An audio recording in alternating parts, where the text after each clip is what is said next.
결국은 저는 이게 주먹구구식이다 이런 생각이 들고요. 어떤 기준에서든 2,000명이라는 걸 딱 정해놓고 그 2,000명을 관철시키기 위해서 모든 조건들이나 모든 토론이나 이런 부분들을 다 짜맞추게 하고 있다. 저는 이렇게 생각하는데 교수님도 동의하시죠? 예, 저도 그렇게 생각합니다. 교수님이 전혀 의대 정원을 늘리면 안 된다 이렇게 생각은 안 하시는 거죠? 저는 줄이는 것도 반대입니다. 줄이는 것도 반대? 왜냐하면 숫자에 근거가 있으면 누구나 받아들입니다. 지금은 2,000명이든 감원이든 근거가 없기 때문에 저는 반대하는 것입니다. 그러면 실제적으로 의사들에 대한 어떤 필요성, 사회적인 필요도 이런 부분에 대해서는 공감을 하고 계시는 거잖아요. 다만 그 절차들이 추진되는 과정이 문제가 있다 이렇게 생각하시는 거죠. 쉽게 말씀드리면 소아과 전문의는 OECD 인구 10,000명당 소아과 전문의는 우리나라가 OECD 평균보다 2.5배 이상 많은데 왜 그 전문의가 소아과를 계속 하지 않고 있느냐 하는 문제를 두고 그다음에 인해 전술로 의사를 늘리자라고 하는 것은 문제를 놔두고 문제를 상황을 더 악화시키는 방법이기 때문에 반대하는 것입니다. 그러니까 저도 그렇게 생각합니다. 그러니까 실제로 의대 이 정원을 늘리는 과정 속에서 오히려 저는 이런 식으로 거칠게 추진을 하다 보니 실질적으로 구조 개혁을 제대로 할 수 있는 기회가 오히려 없어지고 있다. 저는 그런 생각도 드는데 교수님도 동의하시는 부분이 있나요? 예, 맞습니다. 체계를 바꾸지 않고 사람을 넣는다는 것은 예전에 정부에서 추진하셨던 금연율을 높이기 위해서 수많은 방법 중에 가장 손쉬운 방법인 담배값을 올려서 해결해가지고 결국은 금연율 상승에 실패한 것과 똑같은 일을 의료계에서 또 반복하시는 것이라고 생각합니다.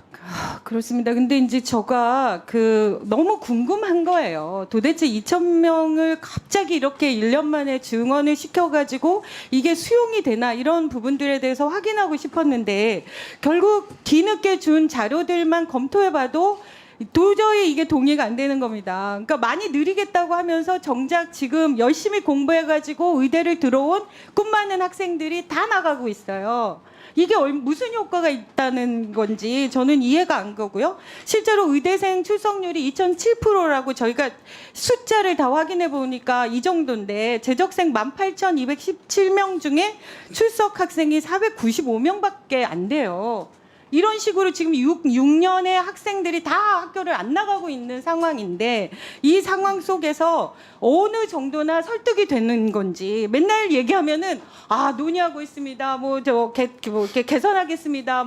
그 결과가 좋아질 겁니다. 이렇게 얘기하지만 아무도 응하고 있는 거 아니지 않습니까? 교수님 맞죠? 예, 그냥 짧게 답변을. 제가 생각하기에는 정부에서 굉장히 열심히 일하고 계시지만 중요한 틀의 잘못을 고치지 않고 숫자로 밀어붙이겠다는 생각을 하시기 때문에 저는 진행이 안 되는 거라 그렇죠. 생각합니다. 저는 그것이 진짜 모든 문제를 유발하고 있다고 생각합니다. 지금 의대 수업량도 저희가 지금 자료로 확인해 보니까 카톨릭 관동대만 해서도 교육 과정이 본과는 어마어마한 수업을 하고 있어요. 근데 이 수업을 지금 이번이 지금 벌써 9월이 다 돼가고 있는데 어떻게 교육부에서 개선한 가이드라인을 제시하고 무슨 학년제로 도입하고 한들 이거를 어떻게 만회할 수 있겠습니까? 그러면 결국은 지금 현재 의대에 들어가 있는 6학년의 학생들의 모든 수업은 다 엉망이 되고 있는 거죠. 본과 3, 4학년 학생들이 환자를 한 명도 못 보고 실습을 못 했는데 그것을 2학기 때 몰아서 할 수 있다고 생각하는 발상 자체가 이해가 안 됩니다.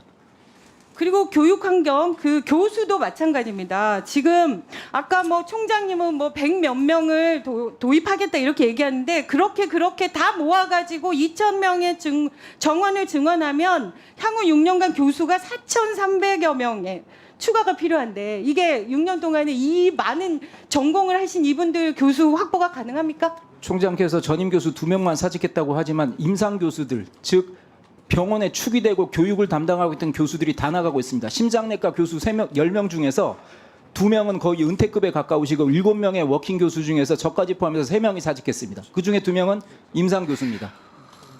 그러니까요. 그러니까 지금 있던 사람도 나갈 판에 새로운 사람이 들어올 가능성은 없죠. 저는 이 부분들이 왜 맨날 나오셔서는 다 해결할 수 있다고 얘기하는데 전체적인 인원을 확인해 보면 수천 명의 교수들을 확보해야 되는데 그 교수들이 지금 의대 교수들의 동의를 받지 못해서 교수들이 있는 교수도 나가고 있는 판에 다른 교수들이 제때 들어오실 거다. 이렇게 지금 저희한테 얘기하고 있는 거잖아요. 이거는 말도 안 되는 환상을 심어주고 있다. 저는 이렇게까지 생각이 드는데 교수님 어떻게 생각하십니까? 필수 의료하고 지방 의료 확충이라는 것은 제 평생의 명제였고 모든 의사는 거기에 찬성합니다. 하지만 이런 식의 추진 방법으로는 해결되지 않습니다.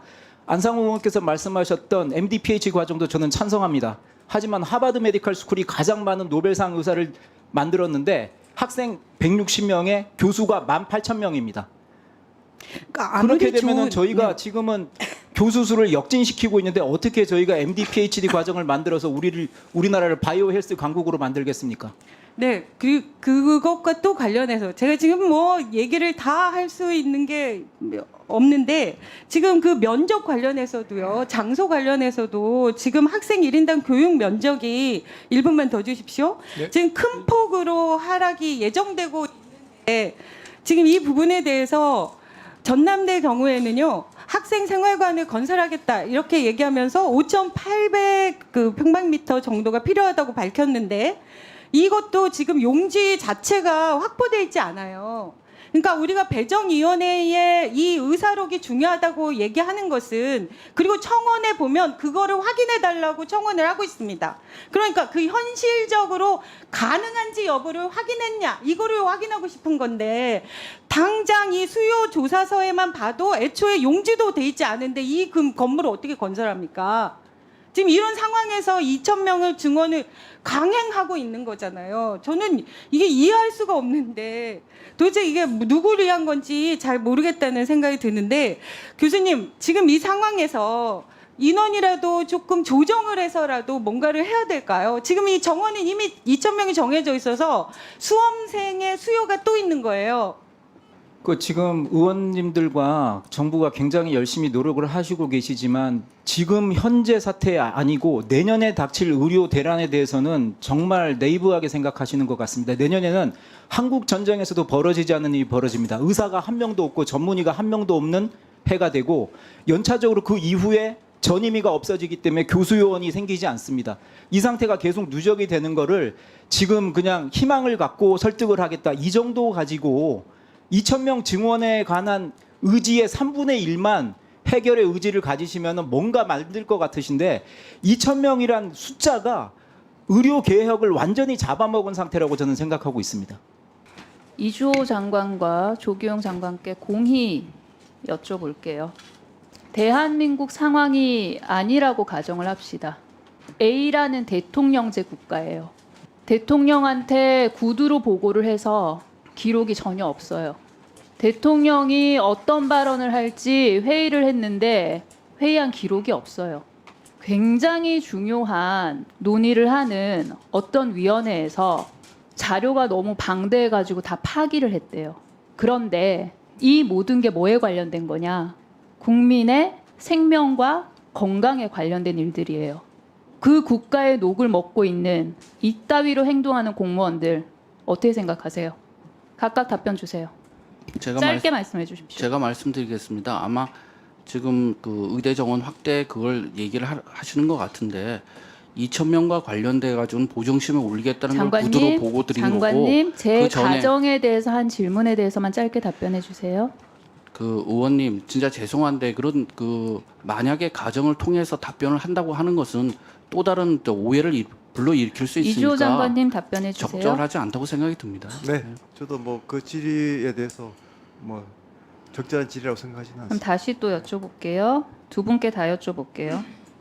국가가 무너지기 시작하고 정권이 무너지기 시작하는 데는 저는 공무원들의 거짓말이 가장 확실한 전조 증상이라고 생각합니다. 동의하십니까? 뭐 여러 가지 현상이 있을 수 있겠죠. 네. 이주호 장관님은요? 네, 뭐 질의의 그 어떤 취지인지를 제가 잘 이해를 못하겠습니다. 취지를 이해를 못해서 답변을 못하시는군요. 오석환 차관님, 네, 아까 정혜하고 저희 간사들이랑 말씀 나눌 때 그러셨죠. 자유롭게 위원들이 발언하게 하기 위해서 녹음하지 않았고 회의 내용을 기록하지도 않았고 단지 교육부의 직원이 손으로 메모를 했는데 손으로 메모한 거에 기초해서 이 제출한 회의 결과물 이걸 작성을 했고 손으로 메모한 그 메모는 파기했다고 말씀하셨죠. 네, 그렇죠. 그렇게 말씀하셨죠. 네, 그렇게 그쵸? 듣고 그렇게 알고 있습니다. 네. 그러면 배정희 회의 관련해서 정부가 갖고 있는 자료가 달랑 요거밖에 없습니까? 요거 아닙니다. 회의 결과 예. 정리한 거 3개 이거 말고는 아무 자료가 없습니까? 원년 계획 저희가 제출해 드릴 거고요.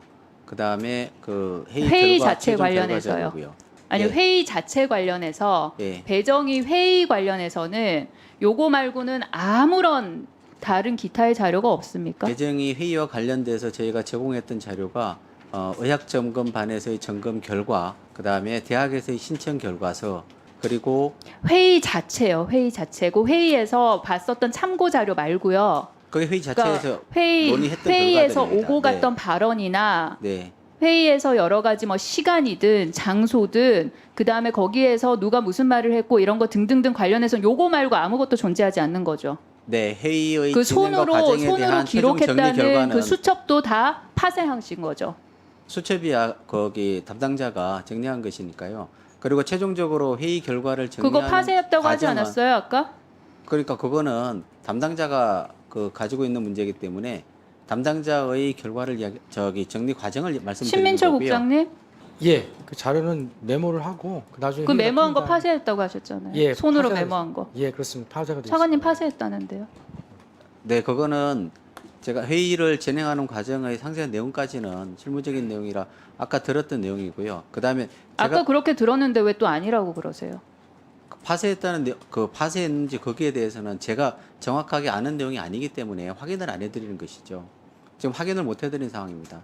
국장님, 신민철 국장님, 예, 인재정책기관입니다. 예. 보통 회의 하고 나서 그렇게 합니까? 그러면 나중에 이 회의 결과 이거 있잖아요. 이거에 대한 신빙성은 어떻게 증명합니까? 손으로 메모했다는 그것조차도 다 파쇄를 했는데 여러 가지 회의체가 있을 수 있습니다. 이게 참인지 진실인지 어떻게 알아요? 남아 있는 게 하나도 없는데. 교육부 차관님, 네. 거듭 말씀하시는 게 배정희 회의가 워낙 민감한 사안이 많다 보니까 그 내용이 나갈까봐 위원 이름도 공개하기가 어렵고 회의 때 사용했었던 자료 또 회의 때 뭐 회의록은 안 만드셨다고 하니까 그런 것들 다 파쇄했다 이렇게 얘기하셨어요, 그죠? 네, 실무적으로 그렇게 파쇄했다고 들었습니다. PPT 한번 띄워주시죠. 그 정도로 이제 보안을 철저히 유지했다고 하는데 이거 한번 보시죠. 김영환 충북도지사가 자신의 페이스북에 쓴 글입니다. 이 글은 첫 번째 배정희 회의가 있었던 날 김영환 지사가 쓴 건데요. 충북대 의대 정원이 200명으로 배정될 것이 예상되고 그 외에 비수도권 대학 의대 정원도 대폭 확대될 것입니다라고 자신 있게 글을 씁니다. 이렇게 글을 쓸 수 있다는 것은 두 가지 가능성이 있겠죠. 하나는 누군가한테 얘기를 들었거나, 그죠? 아니면 자기가 이걸 관철시킬 힘이 있거나, 그렇겠죠. 저는 양쪽 어느 쪽이든 다 문제가 있다고 봅니다. 왜? 누구한테 얘기를 들었다면 아까 차관님이 얘기하신 것처럼 철저히 비밀에 붙여야만 했었다라는 말이 성립이 안 되는 거예요. 그렇죠? 네, 저희는 뭐 둘 다 예. 직접적인 영향이 자기가 있다고 보고 관철시킬 수 있었다. 그것도 말이 안 돼요. 왜냐?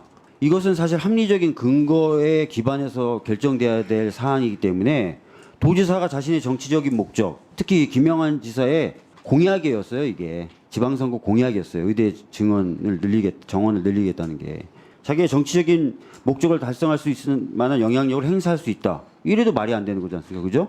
네. 뭐 근데 이런 제가 아는 글이 바가 없습니다. 이런 글이 배정희 첫 회의 끝나자마자 이 사람이 썼기 때문에 그리고 배정희 회의가 어떻게 진행됐는지 위원이 누군지 무슨 자료를 근거했는지 전혀 공개되지 않기 때문에 저희들은 계속해서 의심을 가지는 거예요. 합리적인 과정이 아니라 혹시나 정치적인 영향력, 정치적인 고려하에 이런 판단이 되지 않았나라고 의심을 하는 것이고 특히나 신민철 국장님 나오세요. 신민철 국장님. 예, 신민철입니다. 네. 자, 배정희 회의 때 충북도청 관계자가 회의에 참석했었다라는 보도가 된 바가 있어요. 증인으로 선서하셨습니다. 위증하시면 안 돼요. 참석했습니까? 저는 지금 최승한 보건복지국장 충북도청 소속 참석했어요? 안 했어요? 그 부분에 대해서는 확인해 드릴 수가 없음을 좀 송구스럽게 생각을 합니다. 확인해 줄 수가 없다고요? 자, 이 보도를 보면 기자가 물어봅니다. 최승한 국장한테 본인이 회의 참석하러 왔다고 기자한테 얘기해요. 참석하러 온 거 맞죠? 그 부분에 대해서도 이제 확인. 참석하러 온 거 맞죠? 확인을 해줄 수 없다. 지금 국회를 능멸하는 겁니다. 무시하는 거예요. 본인의 죄책에 대한 것도 아닙니다. 대답을 피할 사유가 없어요. 얘기하세요. 다시 한번 위원님께 정말 진심으로 죄송하다는 말씀을 드리겠습니다. 저는 참석했다는 뜻으로 볼 수밖에 없는데 물러서지 마세요. 자리에. 제가 계속 물어볼 겁니다. 예입니까 아닙니까? 죄송스럽습니다, 위원님. 그 부분에 대해서, 예라고 받아들여도 됩니까? 그 부분에 대해서 뭐 확인을 해드리지 못하는 점을 정말 진심으로 송구하게 생각하고 그걸 저희도 유의하도록 하겠습니다. 한 번 더 묻겠습니다. 참석했어요 안 했어요? 위원님께 죄송하다는 말씀 드리겠습니다. 참석한 것으로 받아들이겠습니다. 앉으세요. 자, 충북도청의 보건복지국장이 이 회의에 참석했습니다. 그리고 그 사람이 무슨 역할을 했는지, 무슨 발언을 했는지 우리는 전혀 알 수 없습니다. 그런데 충북대 의대 정원은 전국 어느 대학보다 많이 증원됐습니다. 그리고 그거를 회의가 결론 내리기 전에 이미 도지사는 자랑하고 있습니다. 이 결과를 놓고 합리적인 과정을 통해서 결정됐다고 믿어라 라고 교육부 관계자분들께서는 이 자리에서 말씀을 하고 계십니다. 국회가 우스워요? 국회가 우습습니까? 저는 개인 자격에서 화를 내는 게 아니에요. 이게 말이 되는 상황입니까? 국회에 출석한 정부 공무원이 저런 식으로 답변하는 거 보신 적 있으세요? 의대 증원을 결정하는 과정도 불투명하고 그거를 각 대학에 배분하는 과정도 불투명하고 나중에라도 저희는 철저히 밝힐 것이고요. 법적 책임 있는 부분들은 다 물어나가도록 하겠습니다. 여러분들이 하신 말씀도 다 위증의 소지가 있을 수 있어요. 그런 부분도 역시 철두철미하게 저희들이 끝까지 책임을 묻도록 하겠습니다.